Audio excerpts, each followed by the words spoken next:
भी तो मैं नहीं, ये मेरे हमनवा चाहते हैं दरमियां, फिर भी क्यों है दूरियां, ये मुझे तो पता। ये इश्क क्यों बेहाल है, उलझा हुआ एक जाल है, हाँ ये जिंदगी। هیچیم نشده. چی شده؟ شما چت شده؟ چرا الکی ناراحتی؟ پس این موقع یه شب تو اون خرابه چی کار میکردی آخه؟ اگه چیزیت میشد من چی کار باید میکردم؟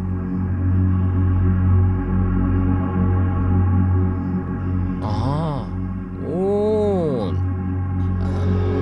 من یه چند تا کاغذم و باد برد، رفتم ببینم اونجا هست یا نه. همین. این کجاش دیگه میتونه عجیب باشه ها؟ همش برای یه تیکه کاغذ به اون خرابه رفته بودی آره؟ اگه تو یه چیزیت میشد چی؟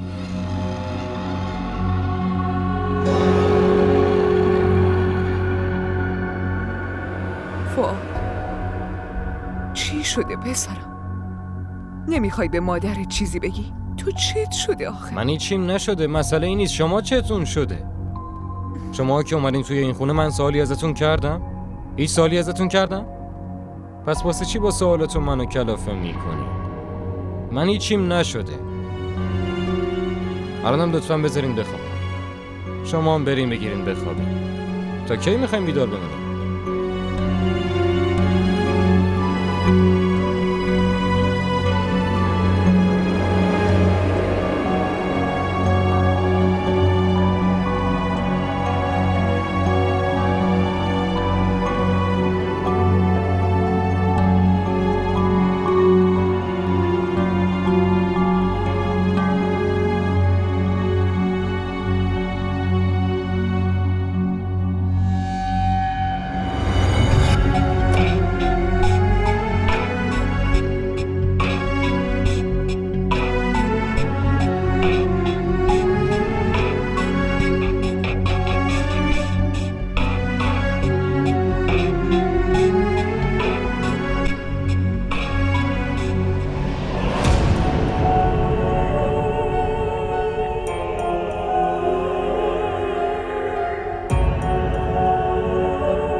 چه خبره آقا؟ اینقدر زود خوابیدی؟ حالا باید تا صبح منتظرتون باشم. میدونی؟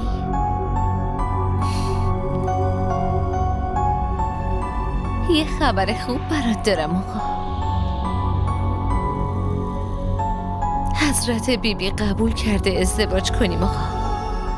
اون برای عروسیمون آماده است آقا. امروز و فردا. آی چقدر خوشحالم.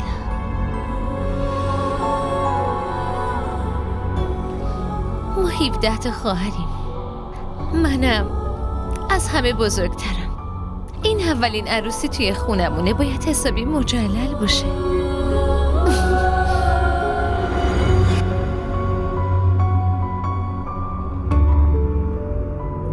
یه چیز دیگه بگم.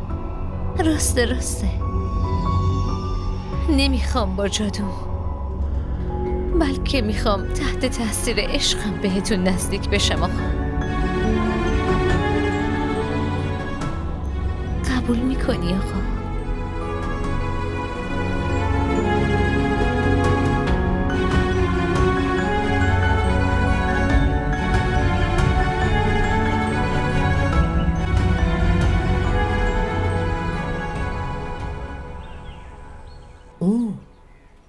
چای تو بخور خالد.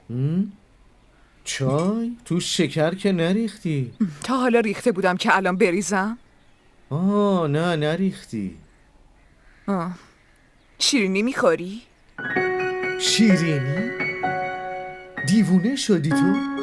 برای این تو چای شکر نمیریزم که قند دارم. بعد میگی شیرینی بخور؟ که اینطور پس توی این 1 کیلو شیرینی بود. الان دیگه نیست. کجا رفته ها؟ من از کجا بدونم؟ خدا میدونه. دروغ چرا بگم؟ اصلا برای چی باید شیرینی بخورم؟ برام ضرر داره. پس حتما فؤاد خوردشون. چی شده مامان؟ شما خوب میدونین که من شیرینی دوست ندارم. باشه بی خیال، گشنم، حسابونمو به هم بدین. تو این خونه همینطوری شیرینی میاد و همینطوری هم تموم میشه. این یعنی چی؟ برای خودش میاد و میره؟ نه یعنی منظورم اینه که موش تو خونه داریم. حتما موشا میخورن دیگه. حالا ولش کنین، گشنم، دیرم شده. لطفاً صابونه رو بیارین. موش میخوره؟ موشا انقدر منظم درشو باز میکنن و انقدر منظم شیرینی‌ها رو میخورن، یه ذره هم نمونده ازش؟ بالاخره موشا تو خونه میان دیگه. بابا چی داره میگه فؤاد؟ نه هیچی نمیگم. اصلا چیکار دارم؟ من دیرم شده. خدافظ.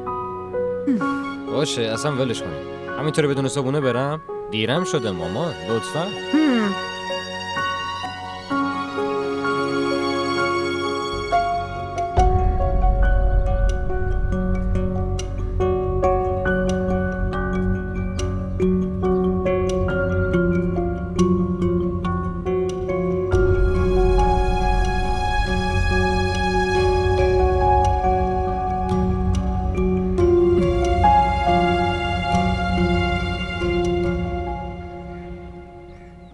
الان این موضوع به جز کارن و من فقط تو میدونی؟ قضیه دخترمه دیگه. هر چقدر مردم بیشتر بفهمن بیشتر حرف در میارن. نه تو نگران نباش. من خودم هم دختر دارم، اما واقعا اینو نمیفهمم. آخه اون درویش از کارن چی میخواد؟ همینو متوجه نمیشم. حرفاشو به کنایه میگه. ببین تا در خونه اومده. کارن چند روزه که خیلی ناراحته. با این چیزایی که تو داری میگی اون حق داره که ناراحت باشه. من بیشتر از این که ناراحت باشم دارم میترسم. آخه اون چطوری تو روز روشن یهویی غیبش میزنه؟ آره همینو نمیفهمم. میدونی حرفای خیلی عجیبی میزنه. میگه اون نگرانه، تو درد سره، تنها ولش نکن. حالا میبینی وقتی کارن این حرفا رو میشنوه همش حواسش پرت فؤاد میشه. اما افشان ممکنه فؤاد واقعا یه مشکلی داره. بازم هیچی به عقلم نمیرسه بلقیس. از یه طرف قراره عروسی کنه، از اون طرف این مصیبت پیش اومده. یه وقت نکنه یه مصیبت جدید درست شه. ببین دخترم اونقدر ناراحته. آخه چطوری با خیال راحت عروس بشه؟ ولی ما هم چیکار میتونیم بکنیم؟ فقط میتونیم دعا کنیم که خدا مشکلاتمون رو حل کنه و خودش بهمون رحم کنه. آمین. باشه نگران نباش. مراقب خودت و کارن باش. من بازم بهتون سر باشه. میزنم. خداحافظ.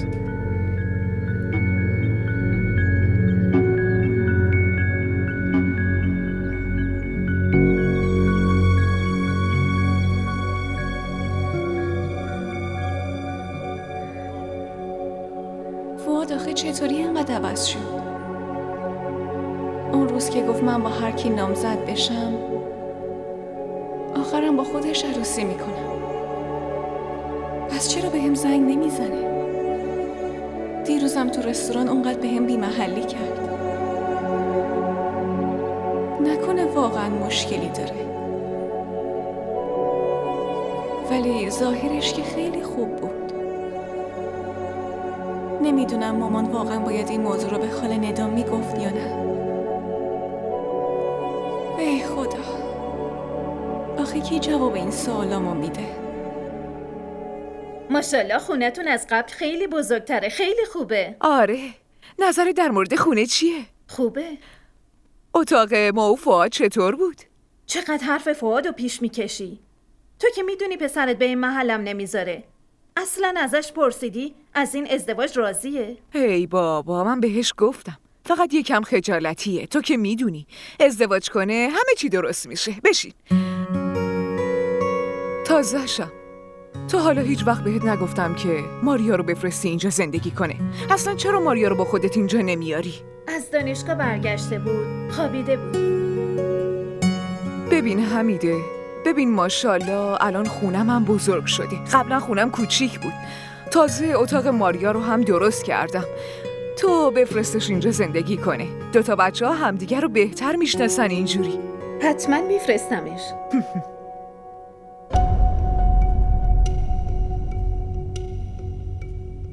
ببخشید دکتر فؤاد، این پروندگی بیمار اتاق 16 همون داروهای قبلی رو براش ادامه بدیم؟ میبینم. باشه دکتر.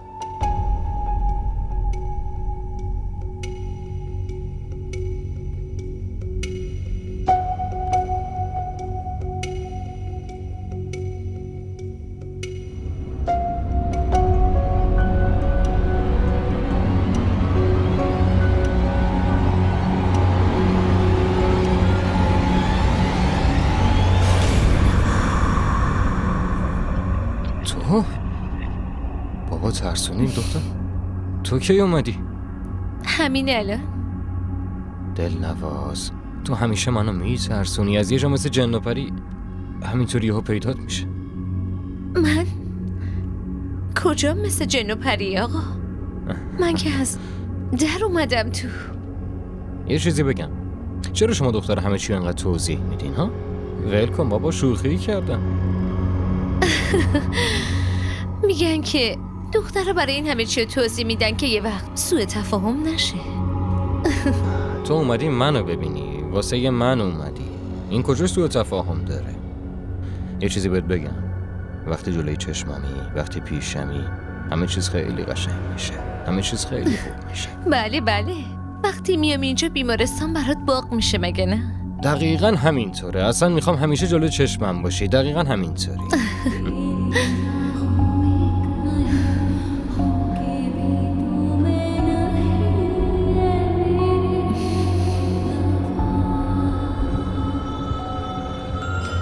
آقا، خواهرم قبول کردن. چی رو قبول کردن؟ ازدواج ما رو.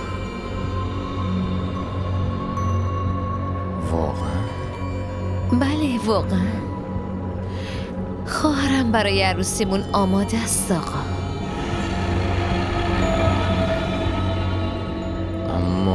اما چی آقا؟ از من خوشت نمیاد؟ اعتراضی به این ازدواج داری؟ نه تو خیلی خوبی، خیلی خوب. فقط الان مادرم پیشمه، برای همین.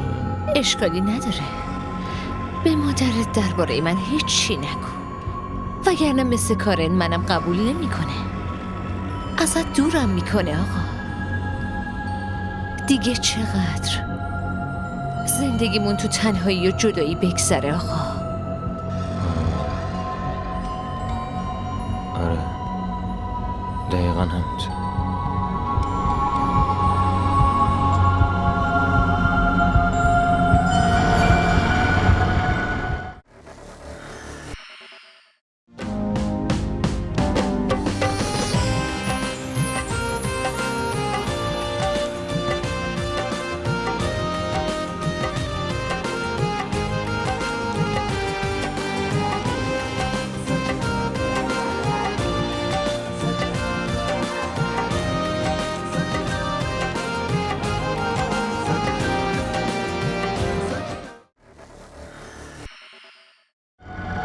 خواهر داری چی کار میکنی؟ چطوری اون پسر میتونه با دلنواز ازدواج کنه؟ این ظلمه در حقش. نشنیدی؟ اون زن با چه لحنی با هم حرف زد؟ تهدیدمون کرد که آبرومونو میخواد ببره. اگه مردم بهمون اعتماد نکنن میافتیم گوشه خیابون. به خاطر کنترل اون شما اون پسر بیچاره رو برای همیشه تو آتیش زندانی میکنی؟ این درست نیست خواهر، اون پسر میمیره. من به هیچ عنوان نمیتونم اون زن رو آزاد بذارم خواهر. جون اون زن به پسرشه. دلنواز اون پسر رو تو مشتش میگیره. بعد اون زن کل عمرش غلاممون میشه خواهر. این کارت اصلا درست نیست خواهر. بابا اصلا همچین چیزی رو نمیخواست. اون تو زندگی جوانارا ساکت شو.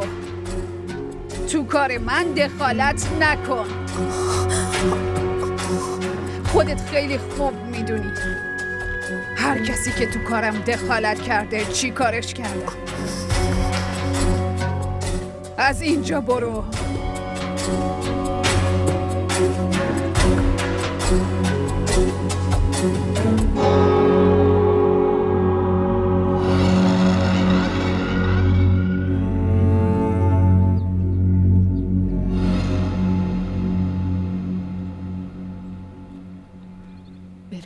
سلام مامان.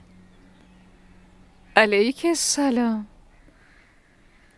کارن فهمیدی؟ بلقیس میگفت شیده همه وسایلش رو جمع کرده رفته پیش فؤاد. جای شکر داره. حداقل دیگه کسی تو ازدواجت موش نمیدونه. مامان اگه آدما یه ذره به هم اعتماد داشته باشن هیچ کس ازدواج بقیه رو به هم نمیزنه. دخترم من دارم از خانواده ناصر حرف میزنم. چقدر بد میشه که آدمای محل خوشحالن که شیده از اینجا رفته. احترامی واسش نمونده. ولش کن مامان. شما خودتون همیشه میگین باید گذشته رو فراموش کنم. حالا خودتون دارین از اون حرف میزنین. چی گفتم دخترم؟ حالا کارن راستشو بخوای منم خوشحالم که شیده از اینجا رفته. حس میکنم یه باری از دوشم کم شده. خیره. خدا کنه یه همسایه خوب بیاد کنارمون. چه فرقی میکنه؟ واسه چی وقت رو تلف میکنین؟ بیاین غذا بخوریم. چرا فرق نمیکنه دخترم؟ تو این خونه 2 زن تنها زندگی میکنیم. دیوار به دیواریم. سقفمون یکیه.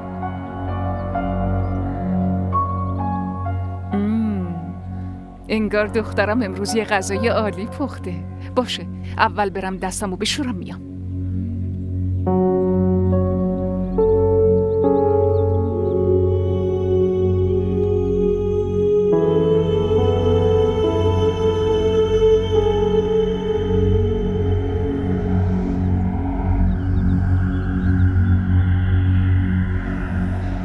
باشه آقا من دارم میرم.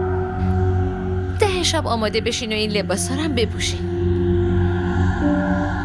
این چیه؟ لباس شما؟ ما رسم داریم لباس داماد و دختر میده. دلنواز به مامان و بابام چی بگم؟ آقا میگم همه چی درست میشه. حرفمو باور نمی کنی؟ گفتم وقتش برسه همه چی بهشون میگیم باشه. اینقدر فکر نکنید و نگران نباشید. یعنی اینقدر به دلنواز اعتماد نداری؟ بیشتر از خودم بهت اعتماد دارم. پس برید آماده شید. شب میبینمتون. مطمئن باشین امشب قشنگترین شب زندگیمون میشه آقا. قشنگترین شب زندگیمون میشه. قشنگترین. آماده میشم. کاملا آماده میشم. دیگه آماده میشم. آماده میشم. من آماده میشم.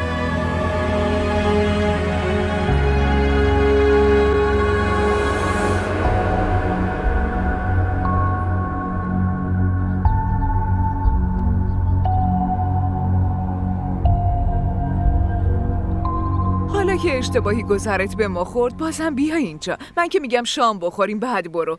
تازه فؤادم میبینی اینجوری؟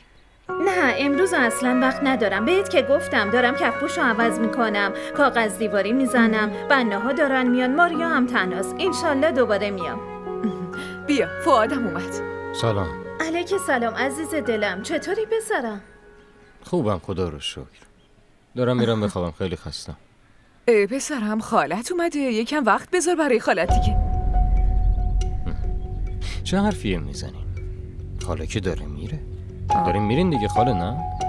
خب دیگه برین. خدافظ.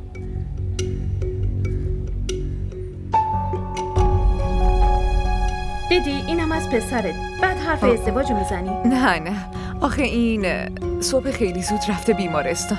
تو که بچه‌های این دور زمونه رو میشناسی، خسته شده. برای همین میگم ماریا رو بفرست اینجا بمونه. همدیگر رو اینجوری بیشتر میشناسن. حالا باشه برو. آره دیگه میرم.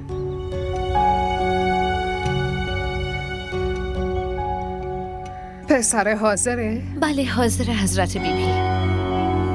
بقیه کارا رو آدمای خودم میکنن. پس به جهان آرا هم بگو حاضر شه. جهان آرا و منم تو عقدتون هستیم. کجا عقد میکنید؟ همین پشت. والدین پسرت چی؟ اونا هم اینجان؟ حضرت بیبی، وظیفه منه که عروسی رو به خوبی برگزار کنم. نباید این وسط هیچ مانعی باشه. من همه ای کارا رو کردم، نگران نباشید. آفرین. باشه دیگه میتونی بری.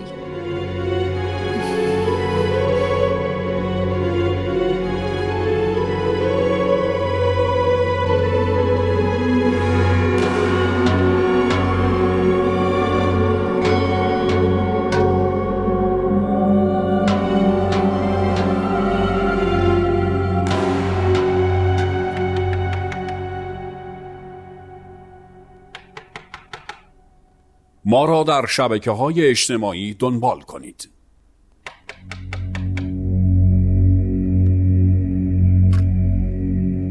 دوباره چی شده؟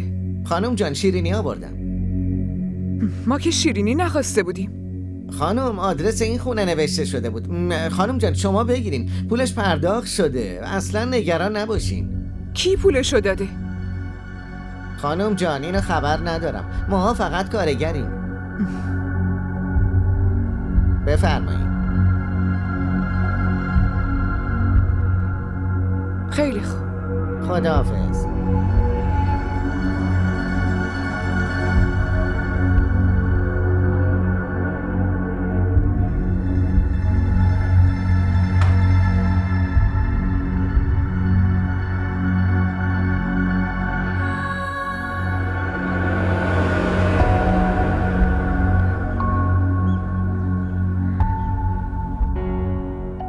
چی بگم؟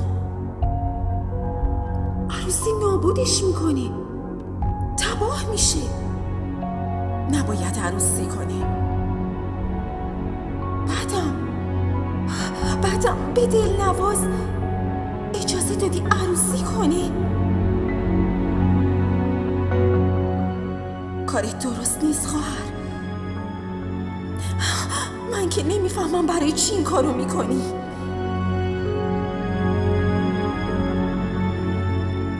ازدواج من و آصفو که به هم زدی،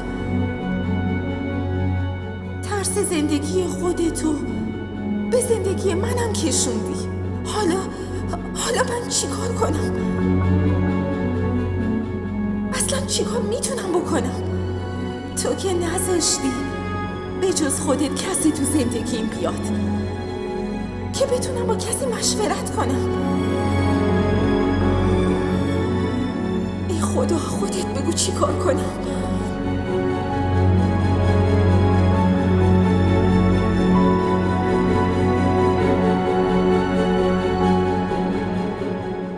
بفرما اینم از چاییت. ساعت 10 فؤاد هنوز نیومده؟ اون خیلی وقت اومده، تو اتاقشه، خوابیده الان. اینقدر زود خوابیده؟ آره گفت خسته شدم. امروز منم خیلی خوابم گرفته، نمیدونم برای چی. خدا رو شکر که تو هم خوابت گرفت، وگرنه کل شبو که عین جغد بیداری. من که میخوابم ولی هر وقت چشامو باز میکنم تو رو میبینم، 2 چشای تو رو دارن به من زل میزنن. یه بار زودتر بخواب. خب تو هم با من بیدار بمون، نخواب اصلا. نه بابا، قضیه من با تو فرق داره. کل روز کار میکنم، خسته میشم. من فقط یکم کار داشتم که تموم شد، باید پیام بدم، چایمو بخورم و بعدشم بگیرم بخوام. باشه بابا بگیر بخوام، من آشپزخونه رو جمع میکنم و میام. باشه.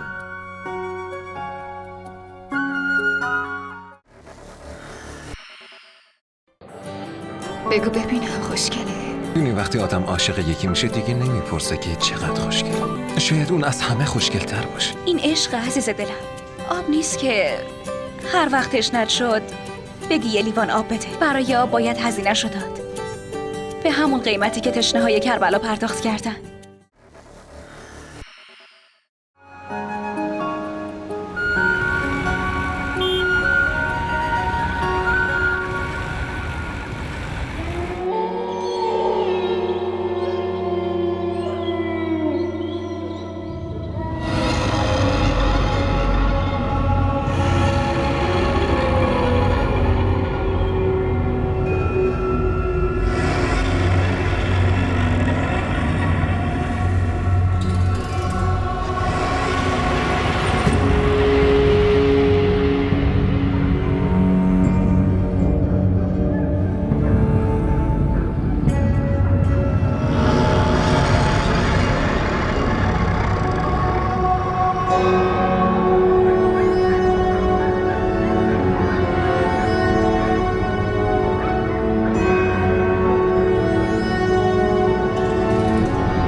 فؤاد خالد، فرزند خالد احمد، به مبارکی و میمنت پیوند آسمانی عقد ازدواج دائم و همیشگی بین شما و دلنواز فرزند افسر منعقد و اجرا می گردد. قبول است؟ بگو دیگه آقا، قبول است.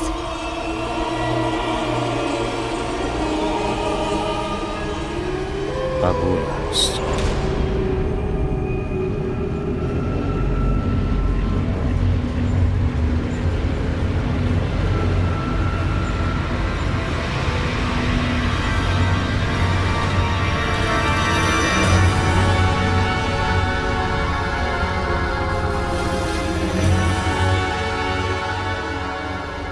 به نشانه عشق من برای کل عمر به دستت بسته شد آقا.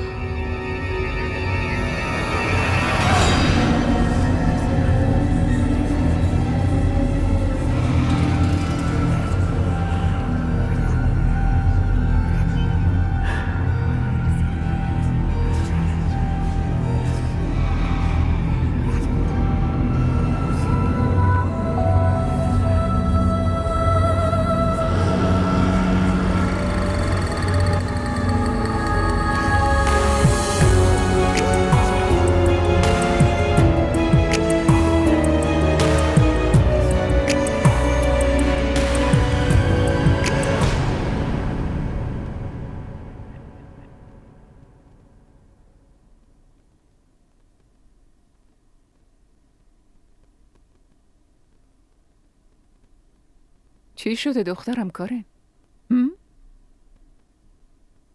هیچی مامان.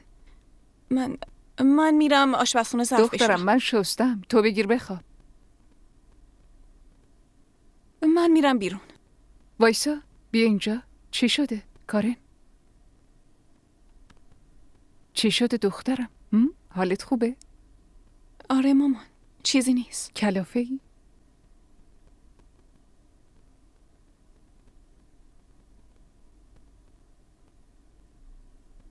دلم خیلی شور میزنه. حس میکنم که یه اتفاق بدی میفته یا یه اتفاق بدی داره میفته. دخترم، من دارم به خاطر تو نگران میشم. یه کاری کن، بخواب. وقتی بخوابی صبح بیدار بشی انشالله همه چی درست میشه. منم کارم تموم شه لامپو خاموش میکنم. آفرین دخترم، بخواب.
ما را در شبکه‌های اجتماعی دنبال کنید.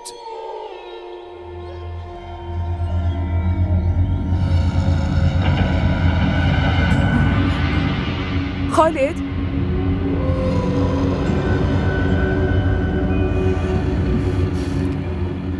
خالد؟ پاشو دیگه، ببین چه صداهایی از بیرون میاد. چیه؟ بذار بخوابم، خیلی خوابم میاد. باشه، حالا پاشو یه لحظه ببین چه صداهایی داره میاد. چه صدایی میاد؟ تو این صداها رو نمیتونی بشنوی؟ حتما یه همسایه عروسی گرفته. شیده تو رو خدا بذار بخوابم لطفا. بابا پاشو دیگه، درم بسته شده آخه. حالا در بسته شده، این موقع میخوای بازش کنی که چی بشه؟ من میخوام برم بالا تو اتاق فؤاد. یه وقت در تراس رو باز نذاشته باشه. یه عالمه پشه میاد تو اون وقت. بابا مگه فؤاد بچه است؟ ماشاءالله بزرگ شده، از پس خودش برمیاد. تو هم برو بخواب. باشه بابا بیدار شو دیگه، من تشنمه، میخوام آب بخورم. ای بابا چه مصیبتی شده، چرا بالا سرت آب نمیذاری آخه؟ آب میخوام، برو زود بیا ببین چرا در باز نمیشه آخه. کردی رفت، مصیبتی شده.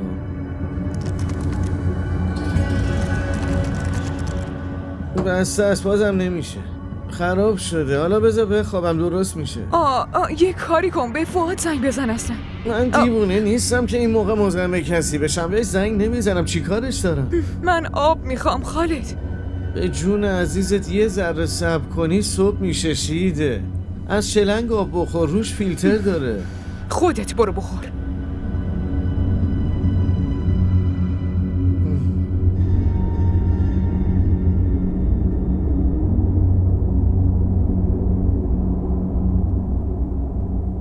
از فردا توی اتاق دیگه میخوابم، نمیذاری بخوابم.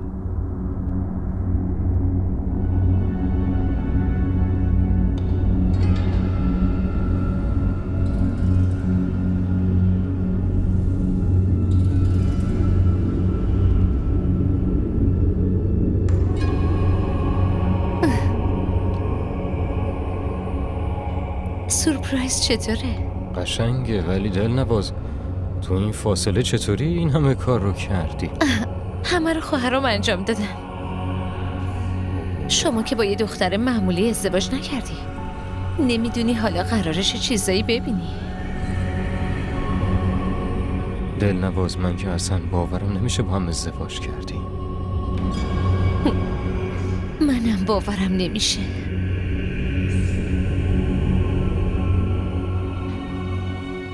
شما که خوشحالی آقا؟ خوشحال؟ خیلی خوشحالم، خیلی خوشحال.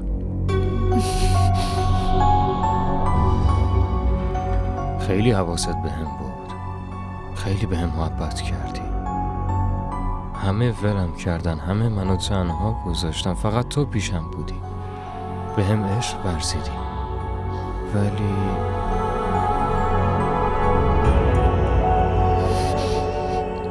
ولی به مامان چیزی نگفتم. خیلی ناراحت میشه، باید راضیش کنم. آقا جون برای چی اینقدر نگرانی؟ من یه عروس خوب برای مادرت میشم، میبینی؟ این چیه؟ این چیه؟ بازم تو تب داری؟ دلنواز واسه چی تو همش تب داری دختر؟ بیا اینجا. آقای دکتر دیگه امشب مریض دیدنو بذار کنار. عادت کردم دیگه، واسه همین.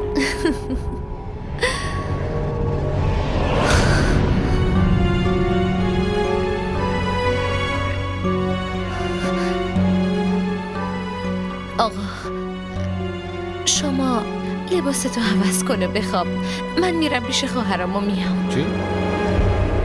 تبتو نمیذاری چک کنم که بری پیش خواهرات؟ نه، امشب تو هیچ جا نمیری. آقا زود برمیگردم اینجا. نه آخه نمیشه آقا، اونا منتظر منن. من زود برمیگردم، دارم میگم که همین الان میام.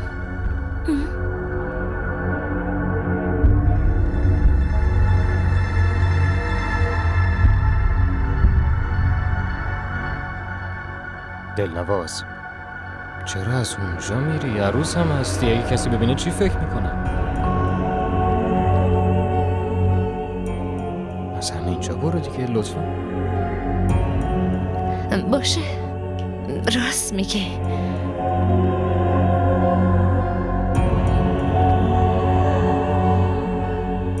زود میای دیگه.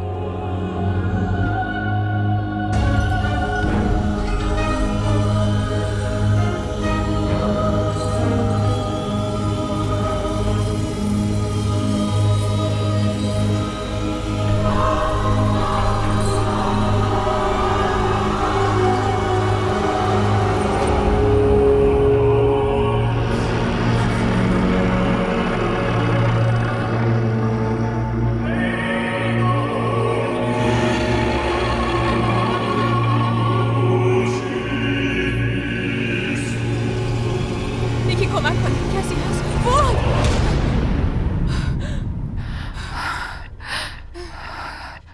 جانم کارن، چی شده؟ مامان اون خواب نبود. اون خواب نبود مامان. فواد داشت میسوخت. اون داشت میسوخت مامان. اون داره تو آتیش میسوزه مامان. نجاتش بده مامان جون. من خیلی میترسم مامان. نمیدونم باید چی کار کنم مامان. من خیلی میترسم عزیزم.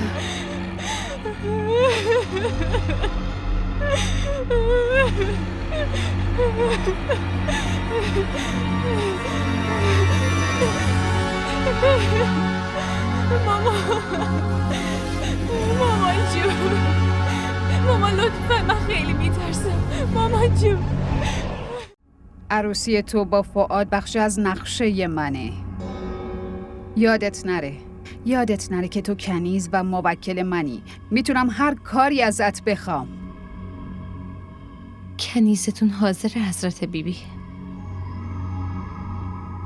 باید همه چی اونجوری که نقشه ریختم پیش بره. 3-4 روز اون پسر رو نمیبینی. بذار تو خماری بمونه. بذار از این فکر دیوونه شه که عروسش کجا رفته. خیلی خوب میدونم این قضیه چی به سر شیده میاره. یه چیز دیگه، دلنواز، تو که میدونی نباید هیچ رابطه احساسی با اون پسر داشته باشی. انسان و جن نمیتونن با هم نسبتی داشته باشن. میدونی که فقط و فقط باید به حرف من گوش بدی.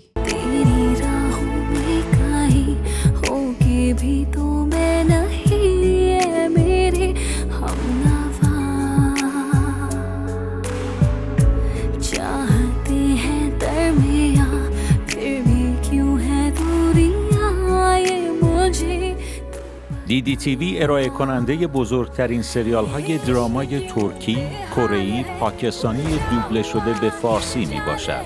لطفاً سابسکرایب کنید و عضوی از خانواده ما شوید.